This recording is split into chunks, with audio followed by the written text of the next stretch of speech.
Jean-François Julière, bonjour. Vous êtes le Bonjour. secrétaire général de Reporters sans frontières. Alors, comment expliquez-vous la suspension par Eutelsat de la radio Kalima Algérie? A priori, tant qu'on n'a pas d'explication officielle et d'explication basée sur des raisons techniques, on a le sentiment que c'est encore une fois une décision politique. C'est-à-dire qu'on sait que Kalima a gêné les autorités algériennes, gêné les autorités tunisiennes, donc on imagine tout à fait que les autorités de ces deux pays aient pu à un moment donné prendre contact avec Eutelsat pour leur dire voilà, Radio Kalima, on en a un peu ras-le-bol, donc ce serait bien d'arrêter. Donc il y aurait eu des pressions à l'égard d'Eutelsat? Oui, certainement, des pressions, on ne sait pas sous quelle forme. Est-ce que c'est simplement quelques coups de fil? Est-ce que c'est simplement une alerte comme ça? Est-ce que ça va plus loin que ça? Est-ce qu'il y a eu des courriers adressés officiellement à Eutelsat, etc. Pour l'instant, on n'a pas eu, nous, de réponse de Telsat, on n'a pas eu d'explication là-dessus. Mais oui, on peut appeler ça des pressions, oui. Oui. Donc ce serait clairement un acte de censure? Oui, ce serait clairement un acte de censure de Telsat, oui, comme Telsat l'a fait, alors en invoquant cette fois des raisons techniques, mais comme elle l'a fait déjà pour des chaînes chinoises, par exemple, indépendantes, qui émettaient en Chine, où Telsat avait expliqué que pour des raisons techniques, mais qui n'ont jamais pu être réellement vérifiées, ils avaient été obligés de cesser la diffusion d'une chaîne qui s'appelle NTD TV, qui était diffusée en Chine. Or, on a su, là pour le coup, par d'autres moyens, qu'il y avait très clairement des pressions, alors là pour le coup très fortes, très intenses, de la part des autorités chinoises qui menaçaient de représailles économiques Eutelsat si elle ne cessait pas de diffuser cette chaîne-là. Donc je ne sais pas si ça a pris cette ampleur-là pour le cas de Kalima, mais on imagine tout à fait qu'il y a pu aussi avoir des pressions semblables. Là, les raisons techniques sont invoquées là aussi pour Kalima Algérie? Non, pour l'instant, moi je n'ai pas eu, enfin en tout cas à ma connaissance, Eutelsat ne s'est pas prononcé là-dessus, donc il n'y a même pas pour l'instant de raisons techniques invoquées. Dans le cas d'NTD-TV sur la Chine, c'était des raisons techniques et des raisons commerciales, c'est-à-dire qu'on en était arrivé à la fin du contrat avec NTD-TV, Eutelsat avait dit que pour des raisons techniques, elle ne souhaitait pas renouveler, donc elle se couvrait d'une double manière, je dirais, à la fois un problème technique et des raisons commerciales. Là, pour l'instant, on n'en sait pas plus. Vous leur avez écrit. Oui. Pour l'instant, il n'y a pas de réponse. Comment vous interprétez cette absence de réponse? C'est toujours compliqué pour une société privée comme Telsat, qui en plus a un statut très compliqué aussi, parce que Telsat est une société européenne, donc elle répond elle a plusieurs tutelles, je dirais. Donc c'est toujours compliqué, toujours long du coup d'avoir une prise de position, d'avoir des explications d'une grosse société comme Telsat. Et en quoi cette radio, Kalima Algérie, pouvait-elle être gênante pour les autorités algériennes? Parce que Kalima a une liberté de ton qui n'existe pas dans le paysage audiovisuel algérien. Voilà. Parce qu'en Algérie, il y a toujours un monopole de fait sur la télé et sur la radio, qu'il n'y a toujours pas de chaînes de télé ou de radio qui font des informations, qui délivrent des informations de manière indépendante. C'est le cas pour la presse écrite, mais ce n'est pas le cas dans l'audiovisuel. Et que du coup, ça gêne effectivement qu'il y ait comme ça une voix différente qui s'exprime sur les ondes algériennes. Ça a été le cas avec il y a eu d'autres radios ou chaînes de télé qui ont essayé d'émettre à destination de l'Algérie via satellite, etc. Chaque fois, ça a été compliqué. Chaque fois, ça a été des batailles judiciaires parfois avec les autorités algériennes qui ne veulent absolument pas qu'il y ait aujourd'hui une radio libre de ton ou une chaîne de télé libre de ton qui émette sur le sol algérien. Le site internet de cette radio est lui aussi bloqué en Algérie. Là, est-ce une démarche des autorités? On ne sait pas. On n'a pas de preuve de ça. En revanche, ce qui est certain, c'est que jusque-là, en Algérie, on n'avait pas relevé de cas de censure de la liberté d'expression sur Internet. Si là, il s'avère que c'est réellement une censure politique, ce serait un peu une première pour l'Algérie. La Tunisie est coutumière du fait. Il y a beaucoup de sites Internet qui sont fermés et inaccessibles en Tunisie.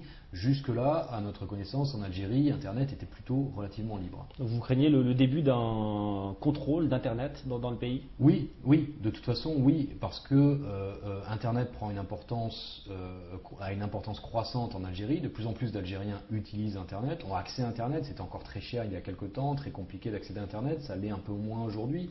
Donc forcément, Internet va prendre plus d'ampleur et va être de plus en plus puissant en Algérie. Donc connaissant la volonté des autorités algériennes de contrôler l'information dans leur pays, elles vont très certainement se mettre à contrôler de plus en plus, à surveiller de plus en plus étroitement ce qui s'écrit, ce qui se dit, ce qui s'écoute sur Internet. Vous en êtes ému pour le moment auprès des autorités?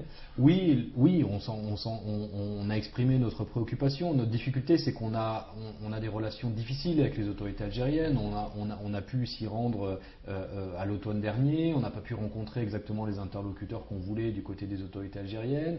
Et puis on n'a pas le répondant qu'on aimerait. C'est-à-dire qu'on est chaque fois accusé de parti pris, d'arriver avec des idées préconçues, etc. À chaque fois, nous, on explique que non, on a juste envie on pense que c'est légitime parce que c'est une demande de la population algérienne d'avoir accès à une information plus libre en Algérie, rien de plus. C'est pas une vision politique des choses, on n'a aucun parti pris sur l'Algérie, on se garde bien d'avoir un parti pris de toute façon sur quelques pays que ce soit.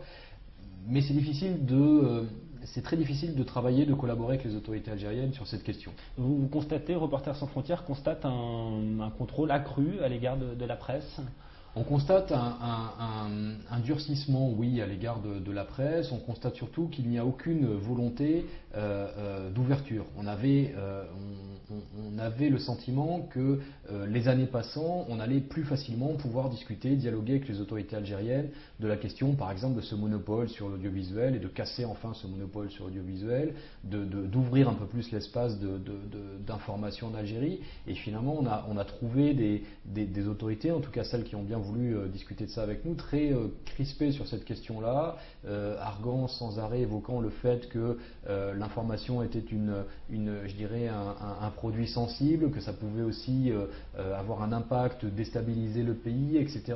Donc on a trouvé qu'il n'y avait aucune volonté réelle d'ouverture de ce côté-là, et c'est ça qui nous inquiète. Plus qu'une dégradation, parce qu'il n'y a pas de dégradation à proprement parler, la situation reste celle qu'elle est, c'est-à-dire difficile, avec des journalistes de la presse écrite qui essaient de faire leur travail mais dans des conditions difficiles, et puis un espace audiovisuel totalement verrouillé.